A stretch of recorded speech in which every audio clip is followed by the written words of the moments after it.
Joshua Baden, and this is the Not So Roundtable Show, where we propagate the ideologies of pushing traffic to good car culture here in Lagos and, as a multiplier effect in Nigeria, you get. And, this show is sponsored proudly by Golden Sieve Motors, the gold standard of luxury. And I have amazing guests in the studio here with me today.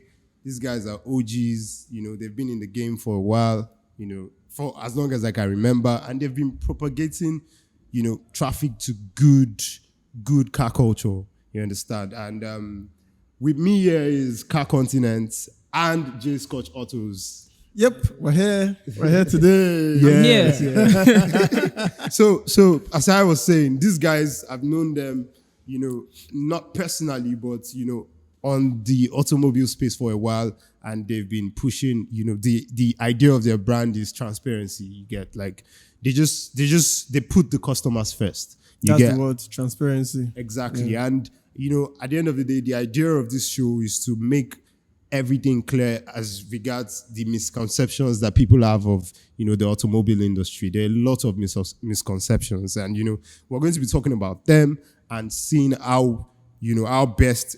They are going to be telling us about them because they are the OGs. We're on the field. So they're going to be telling us about them, and, we'll be clearing up everything on the Not So Roundtable. So, but my first question, and I know that a lot of you are also asking or itching to ask, of course, a lot of guys that also want to, probably be on this same, stage or, on this same spotlight with these guys, is how did you guys start? Where did the passion come from? Like, how did you know that you're supposed to be a car guy? Like, it just doesn't come from anywhere. Everybody has their story. I have mine. I can share it, but probably another day. But I'm not the one, on the spotlight. Let me say this, guys. So how did it start?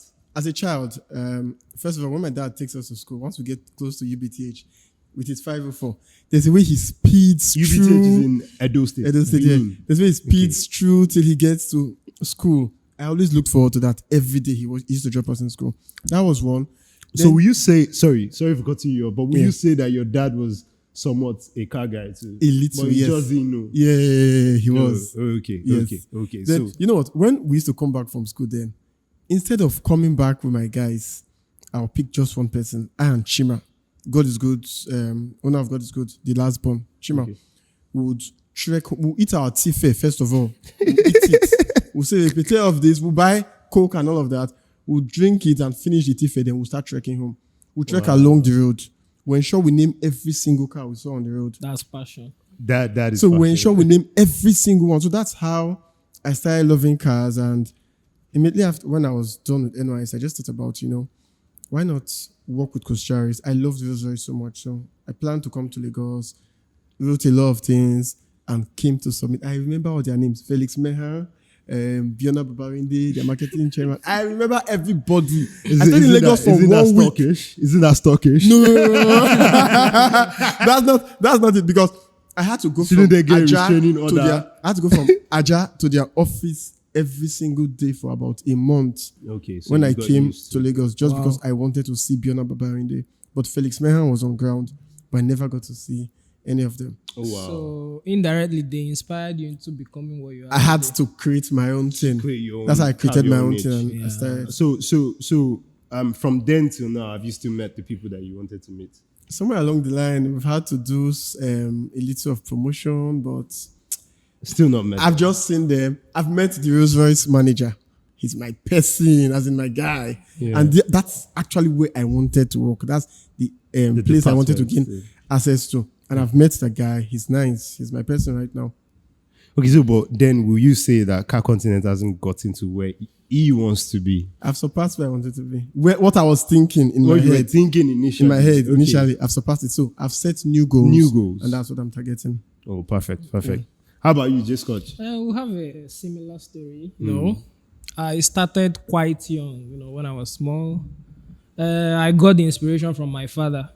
My dad had this very good car maintenance culture. I think everyone from that generation maintained their cars. He had a very good car maintenance culture that still has he's late now, but he still has a Carina E, and the car is still in perfect shape. Original parts, no nothing, still in perfect shape. Nice. Still dates. Nice. So then I traveled with my dad a lot. Whenever he's traveling, he takes me along.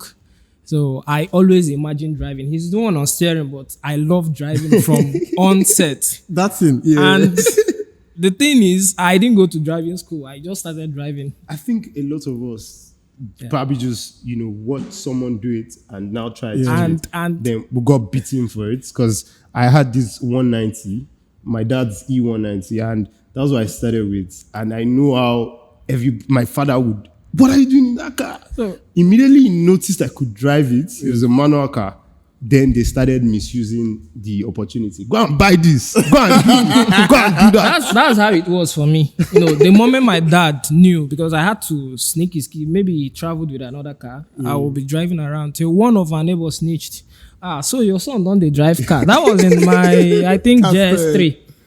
Your child on the drive car. That was it. My dad was like, why will you be driving? After a while, I got my driver's license in SS1. I think I was 16 then. Wow. Yeah. Wow. I was 16 when I got my driver's license. I don't want to police. I don't want to talk about. We had to. I don't want to talk about when I got mine. Very embarrassing.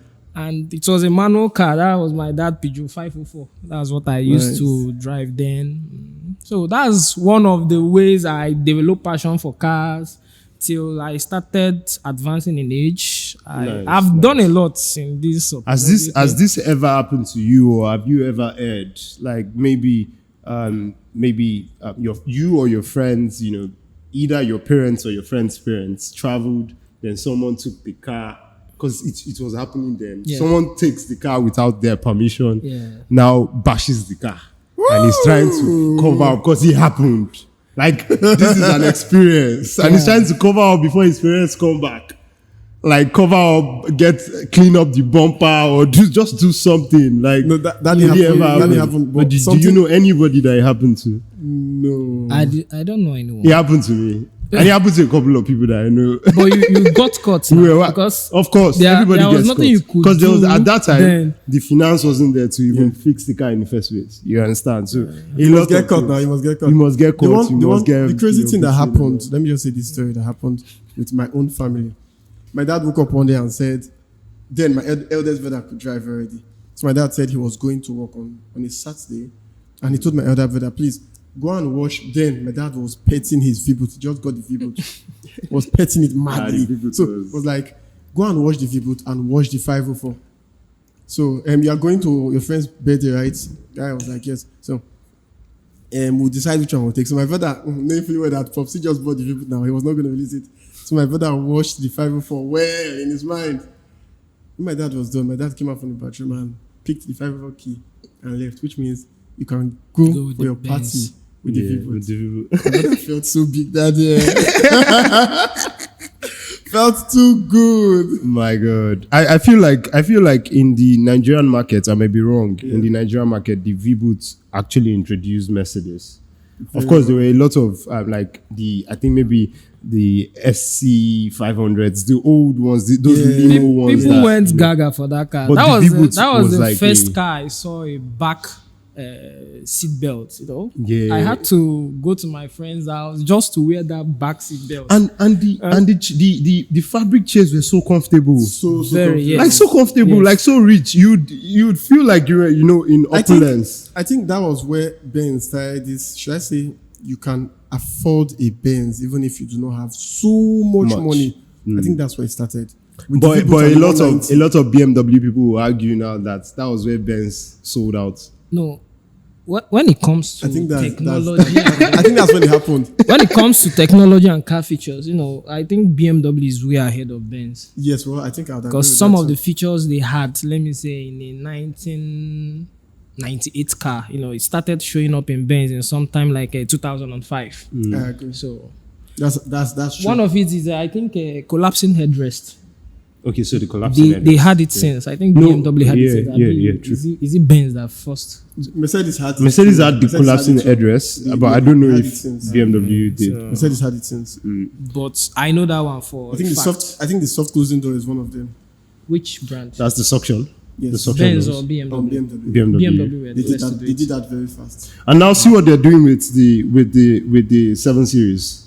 And you know that now, like you can get that with the S Class, where you have, but then you have to probably get like the Maybach.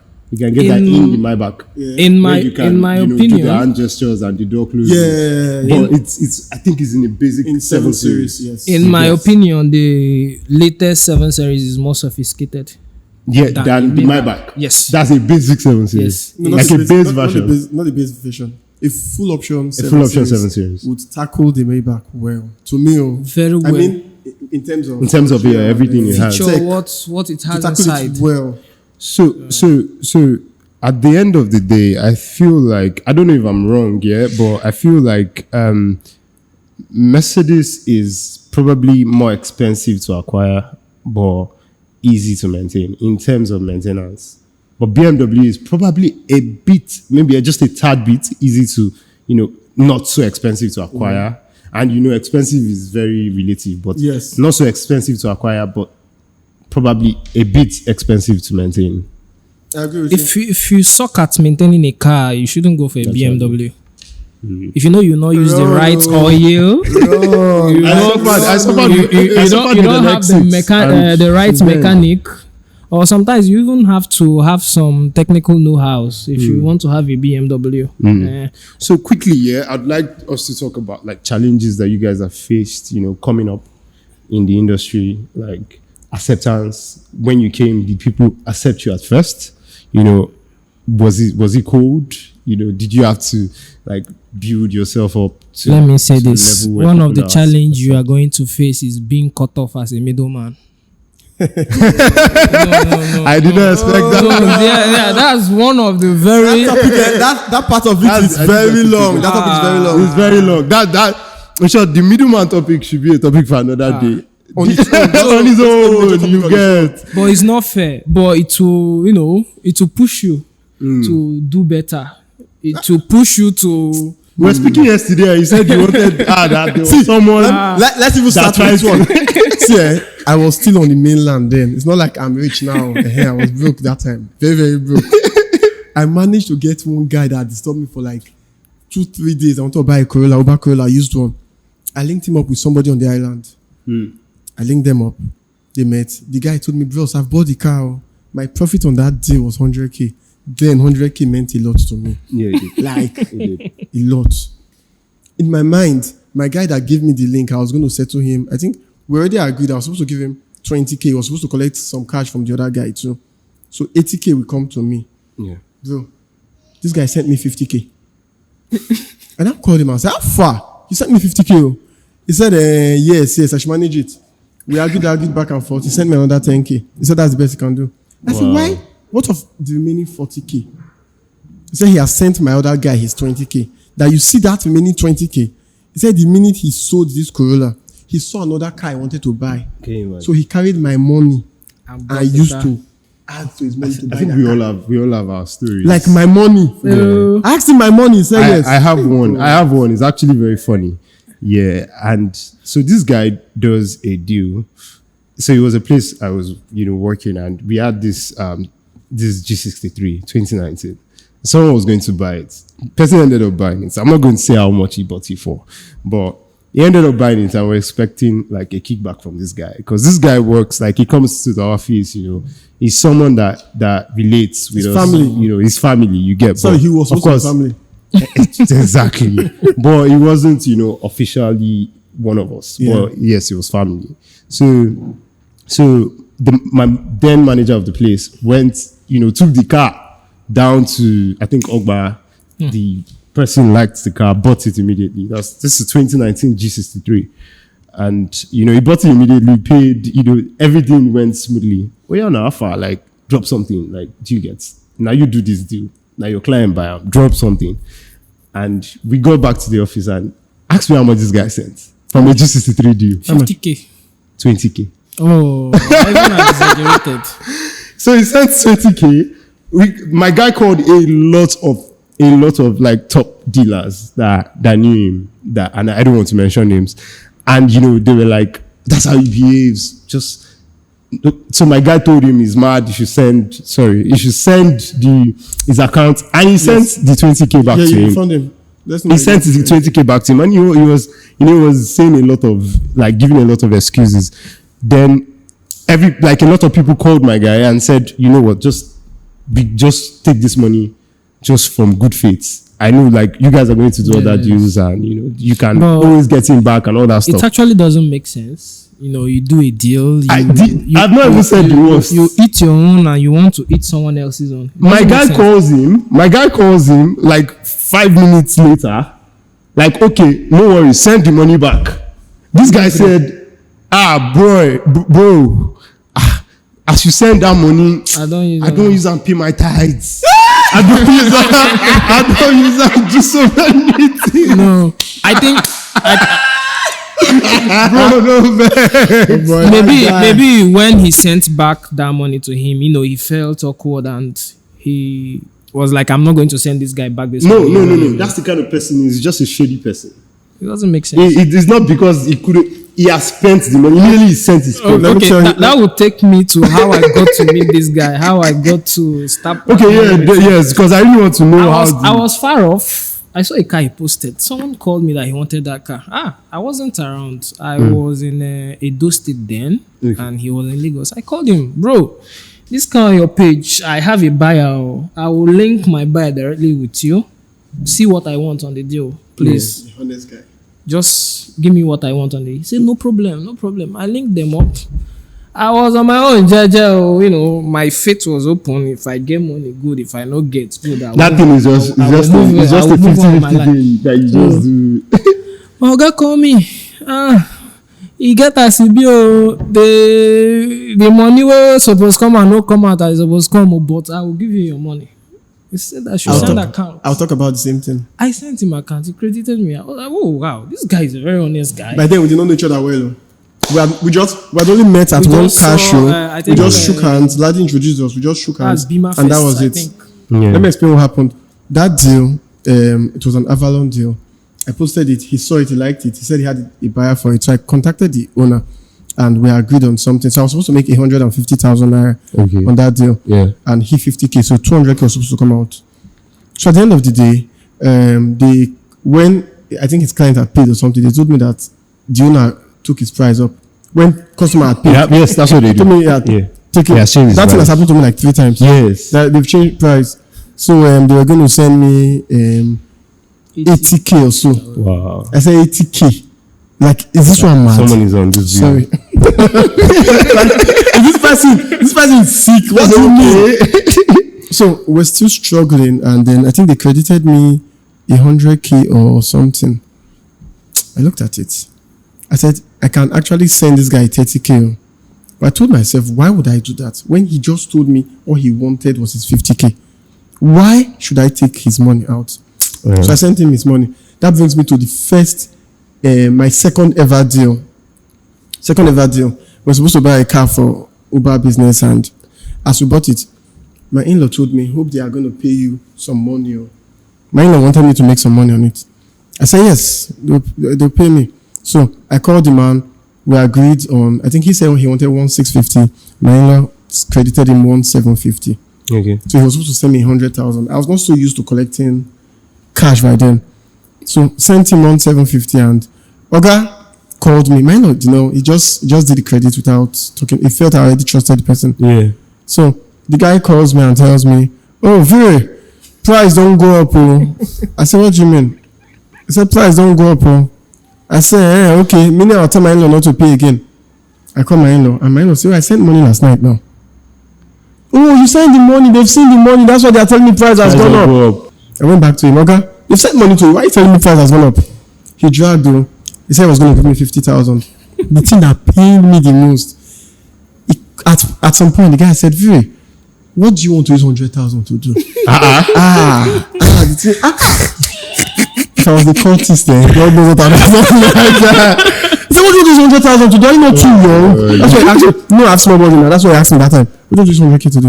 It was really, really painful. A lot of things have happened. Those were when we were just starting, but since we got bigger, I feel they've not really done any of that to me. But a lot of guys, a lot of respect comes with, you know, with a certain that. Yes. So when you get to a certain level, there's a lot of respect. People try to be careful around you. You understand? And stuff, one of them being we are not able to, you know, take some money into our account. You understand? Yeah. But now we can absorb we have the company account, we have everything. So they pay to us, we pay to you. So so now that also cuts off you don't the possibility of you sidelining me. But I heard there are some guys in this town. Let me not call names. There are some people that when you bring the buyer to them, you finish doing the deal, they will collect the money and tell you, instead of profit of 2 million, they will send you 1 million and tell you there's nothing you can do. Right now, there are some dealerships that do it. Wow. You know, we're celebrating something recently. I don't want to call names. We're celebrating something recently, and I celebrated somebody, and somebody entered my DM and said, that guy that you're celebrating is the king of not giving people their commission. After that person said it, like 7 other people entered my DM and started telling me, that guy know they give commission. He they chop commission. He will tell you this one. It doesn't make sense. I don't know why. But a lot of dealers have that issue. We have a lot to talk about. I feel like we're going to have to do this again. Yes. But, you know, of course, for posterity's sake. But there's a topic that we need to just touch on. Okay. This one is for the ladies. So, what do you think about women driving in general? Like, what do you think? My friend has a story. No, the problem is it will start from them learning how to drive. And there, they start. And I will advise, don't teach your spouse how to drive. Better send her to drive in school. I agree with that. Yeah. If you well, I mean, I can't even relate. I can remember. I can remember when I was teaching my now wife, then my girlfriend, how to drive. Mona Wahala, she go on that trailer, babe, match brake. Babe, match brake. She they look me. Am I not trying? They on that trailer, you know what match brake.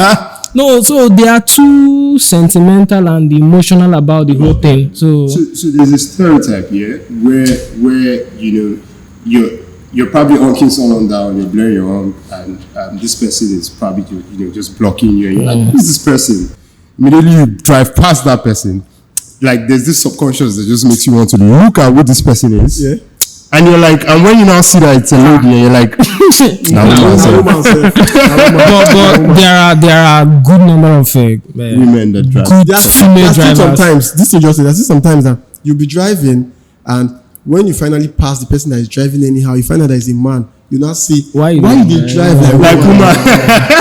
That one is there too. Yeah, like my mom is an amazing driver. God. My mom knows how to drive. My elder sister, my immediate elder sister. Oh my God! My sister is a rascal.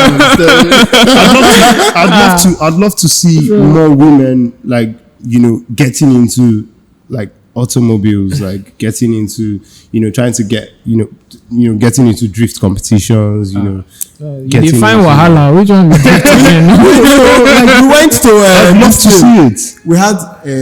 We have more. I think there are a couple of women. Yeah, female bikers. I know. Car girl. Okay, car girl.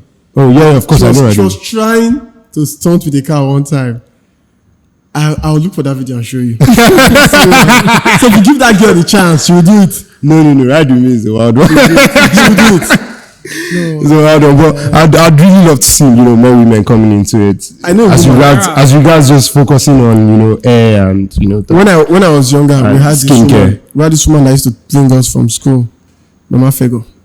She was fat. She had that old school Jetta. I use chubby, they no come for you. Oh, sorry, she was chubby. She was chubby.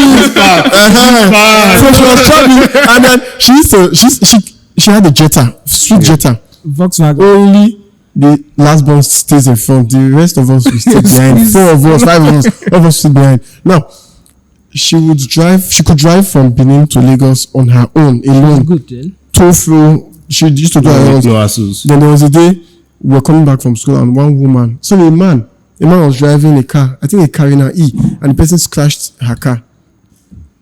Are you mad? She came down. She went straight to the guy's car and hailed him and dragged him out of the car. The man's wife was inside the car. Are you? All of us were just followed around. We're children and we're just looking like, when mommy forget this power. See, some women, not good there. They are strong. So quick one. Lately, Lexus has been teasing with a lot of designs. You know, we saw the GX550 Overtrail. Yeah. You know, and you know they're saying they're going to be having like 6 variants: the Overtrail Plus, you know, Luxury Plus, and I think Premium and Premium Plus. You know, so these cars are coming in 2024. What do you think about, you know, the GX550? In my opinion, the GX470 and the GX460 are rogues in terms of, or they've been, they're not even rogues, yeah. So I call them victims of Ladipo BBL.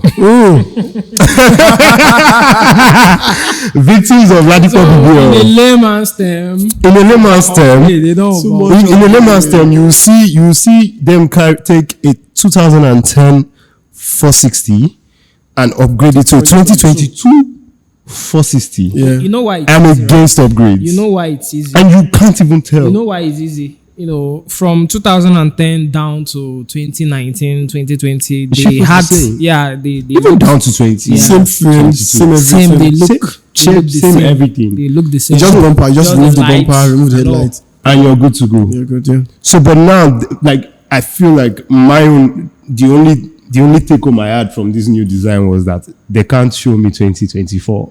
They can't say this is 2010 upgraded to 2010. Because 2024. Don't be surprised.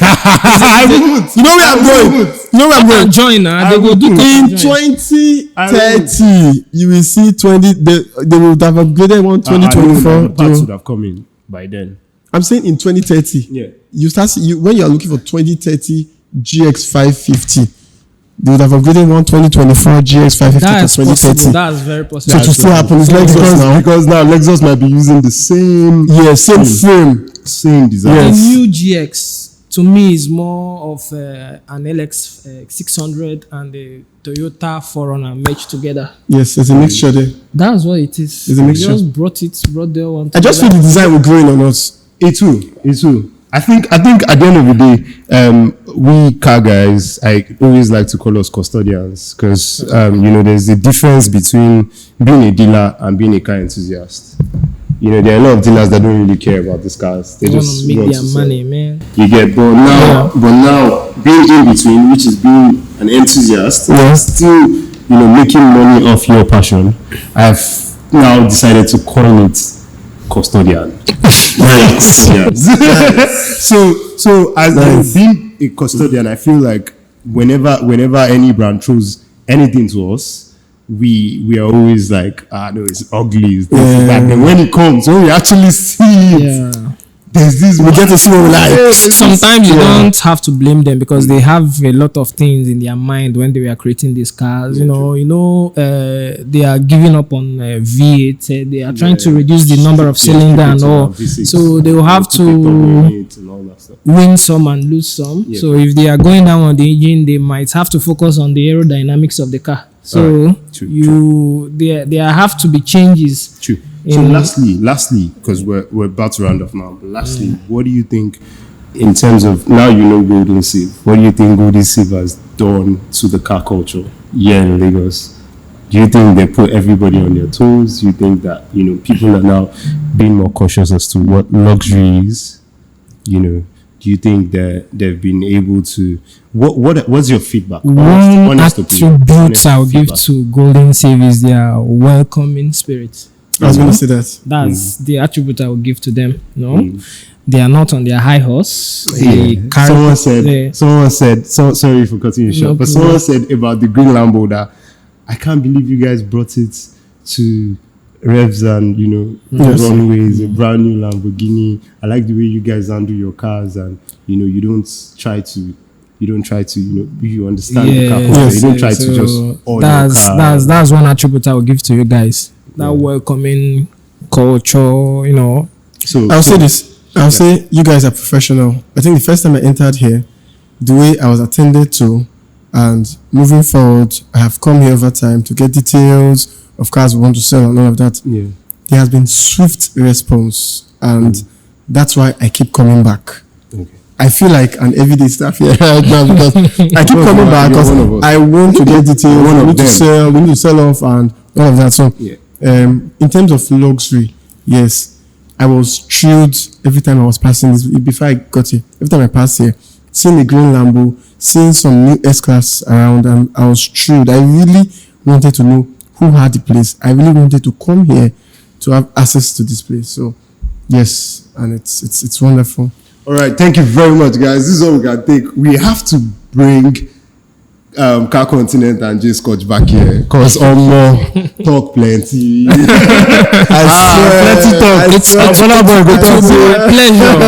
my pleasure to be back. Plenty talk, no the full basket, but this one go full basket. Nice, because nice. I mean, if we have to talk, if we have to really go into details as to the challenges and what we face on a daily basis, trying to just get cash to people and all that is wild. But I mean, we still have to wake up and do this at the end of the day, right? Every day. So we've come to the end of the show today. It was an amazing time. We have a lot of topics to still touch on. I know that Car Continent and J Scotch is going to be back here again because we have a lot of things to talk about. but it was nice having my brothers here today, and we touched on a lot of things that a lot of misconceptions that people have. Of course, we just touched the surface. We barely even scratched it. So at the end of the day, this is the Not So Round Table show, because I mean the table is not round at the end of it. Usually if you check it, it's not round. And it's proudly sponsored by Golden Sieve Motors, the gold standard of luxury, where you get all your amazing cars. Thank you.